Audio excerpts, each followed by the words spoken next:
Hello, my friends, hello, and welcome once again to stately Vaughan Manor.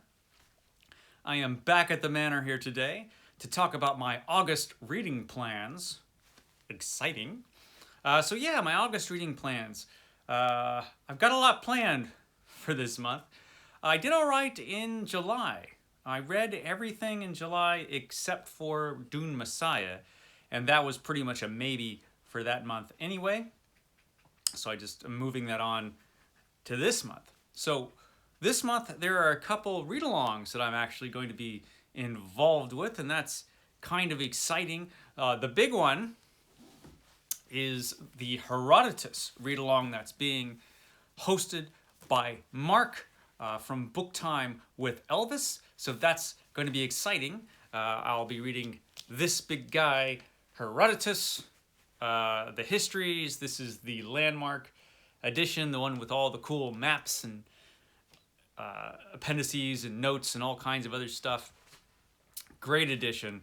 It's kind of old and beat up because this is my favorite book and I've read this a few times, so I'm going to be reading it again for this month. So a few of us booktubers are doing this, so it should be exciting. You're going to be seeing some Herodotus videos popping up, and I'll be doing a few videos for the read-along, my Adventures with Herodotus series, which I'll be doing this month. So that'll be fun. Herodotus. Exciting stuff. So that's for the first read-along that I'm doing. The other read-along that I'm doing is a pretty fun one, and that is Book Trek 2021. Book Trek 2021. I did a video announcing that. It is a read-along that was created by Vin at Revenant Reads, and a few of us are taking part in that. So if you want to check out the details of Book Trek 2021, a 5-month mission, every month we'll be focusing on a different television series. The first month, this month, August, we'll be focusing on the original series, and then we'll be focusing on the next generation in September, and on from there for 5 months. But like I said, if you want the details to that, I'll link down below the announcement video for that. It's going to be fun. So for Book Trek, I'm going to be reading this series of books, the Star Trek Readers, which reprint the 11 slim paperback volumes by James Blish, where he adapts the original episodes into short story form. And so he did a lot of those books that were very popular. They were the first Star Trek fiction books that arrived. They arrived in the late 60s, apparently. I've got the Star Trek Reader, Star Trek Reader 2, the Star Trek Reader 3. I just love these covers. And in the fourth Star Trek Reader is the novel Spock Must Die, which was the first Star Trek novel ever written, also by James Blish. So that should be fun. So yeah, Star Trek. And I've already got some of the novels I'm going to be reading for Next Generation starting to show up here at the Manor. So that should be fun too. I like the Next Generation quite a bit. So that's that. And then I've got a couple reading challenges that I've got going on. I already mentioned Star Trek. The Stephen King Read Every Book by Challenge. I'm going to be reading every book by Stephen King, and I'm on the fourth book, or going to be on the fourth book. That would be Night Shift by Stephen King. This is a collection of short stories, his first short story collection, and I remember it being really, really good. I know there are a lot of his famous short stories in this, so that should be fun. I'm still in the 70s with Stephen King. A good time to be reading Stephen King was the 1970s. So yeah, Night Shift. I'll be reading that this month, and I look forward to that. I've also got this teensy tiny book to read. This is Crossroads by Laurel Hightower. This was the BookTube Spin win that I got. This book won the spin. So I'll be reading this month. That should take like an hour or two, maybe. Now, I've also got a couple other reading challenges that I'm doing. I've got the Frank Herbert-a-thon and the Necroscope retrospective, where I'm reading all the Necroscope books. I was only going to read the first 5, but after reading the first one, I said, you know, I'm going to read all of these. And I read the first few of them when I was younger, and I remember those being crazy. And the first book was nuts. I was not disappointed. I'm going to have a review of Necroscope up next week. That's a fun book. But I decided that I'm going to be doing Frank Herbert one month and Necroscope the next. So since July was Necroscope, this month I'm going to be getting to Dune Messiah for the Frank Herbert-a-thon. So I'm going to be reading every book by Frank Herbert except for that computer manual he wrote in the 80s. Not going to read that. So I'm going to be starting with the Dune series, and then I'm just going to be carrying on with whatever other Frank Herbert books I could find. He wrote a lot of books, this guy. So second of the Dune series, Dune Messiah. This is my half-price books copy that I got for $2.99. Worth every penny, I'm sure. So I'm going to be reading that. Also have my great Edgar Rice Burroughs reread. I read them all when I was a young man. Well, my late teens, early 20s, I read all of these Edgar Rice Burroughs books. For July, I read Princess of Mars, the first Mars book, the first Tarzan book, Tarzan of the Apes. And David Wiley jumped on board with that, and he read those. So I don't know if he's going to be reading any further. I hope he does, because we got a couple good books this month for Edgar Rice Burroughs.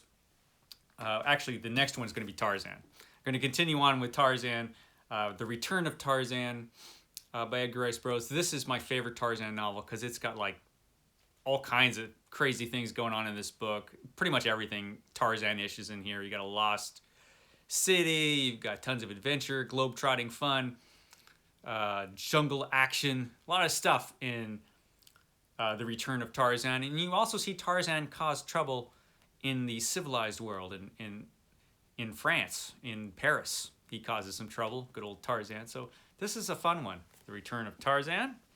And then my very favorite of the Mars series, The Gods of Mars. This is a pretty big improvement over the first Mars book, which I liked, but this one is really good. The Gods of Mars, excellent novel. It's thin, won't take too long to read. So The Gods of Mars, continue on with that. Then, yes, there's even more I'll be reading this month. At least one more book I'll be reading this month, probably. And that is going to be, I'm going to be continuing on with my vintage science fiction reads. And I read, for July, I read The Matrix, or Matrix, by another guy named Mason. Was it Douglas Mason? I don't have the book here with me, so I can't remember, but it was pretty fun, Matrix. And I'll be reading for this month The Shores of Tomorrow by David Mason. Now, I've never heard of this book, never heard of David Mason, have no idea what this is about. Has a great looking cover, so I'm going to be reading that. And I think when I read like 3 or 4 of these vintage science fiction books, then I'll do a video just on all of them. And I'm just going to be continuing to read these vintage science fiction books for a while. I got a big box from eBay, and I vowed to read every book in that box, and I'm going to. But then when I moved some books around because of the construction that's going on, I got all these vintage science fiction books mixed with some other vintage science fiction books that I have. So it's a lifelong project now, my vintage science fiction reading. So that pretty much covers it. But if I have time, I'm going to be reading this. And this is The Keening by Margaret Pinard, which JeremyFee spoke very highly of on a video that he did. And it's an historical novel, which I haven't read many historical novels in a while, so I'm hoping to get to this one as well this month. If not, I'll do it next month. But I figure that's plenty. But I was pretty successful last month, mostly because I increased my reading speed, which I was hesitant to do. But I did it, and it's working out pretty well, actually. So, yeah, that's the month. That's August. It's a lot of stuff. Oh, I almost forgot. There's one more thing. Justin recently reviewed, actually Played by Visions, and Justin recently reviewed a book by Eric LaRocca called, what is it called? Hold on. It's called Things Have Gotten Worse Since We Last Spoke. I think that was the name of the book. Neither Justin nor Juan were impressed with this book. But I said I would read it, but it's going to be real short. Eric LaRocca, he writes real short books. He wrote this book, The Starving Ghost in Every Thread, which is just a little teensy novella. And this one wasn't bad, actually. Starving Ghosts in Every Thread by Eric LaRocca. It's not, the best thing ever, but it's okay. It's pretty good, actually, for a short little horror story. He also wrote another book of 2 horror stories. What was it called? A Bright Enchanted Suffering, I think.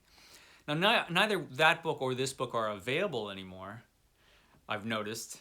I think since his new book has become so popular, he's going to be repackaging this and the stories in that other book probably, and will re-release them now that he has a wider audience.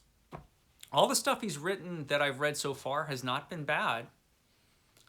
So we'll see. We'll see what I think of that book, that tiny book, Things Have Gotten Worse Since We Last Spoke. It doesn't sound like the plot is all that great. And like I said, Justin from This Just In and Juan were both unimpressed. Although Dave, over at the Book Blather, he thought it was okay. So we'll see.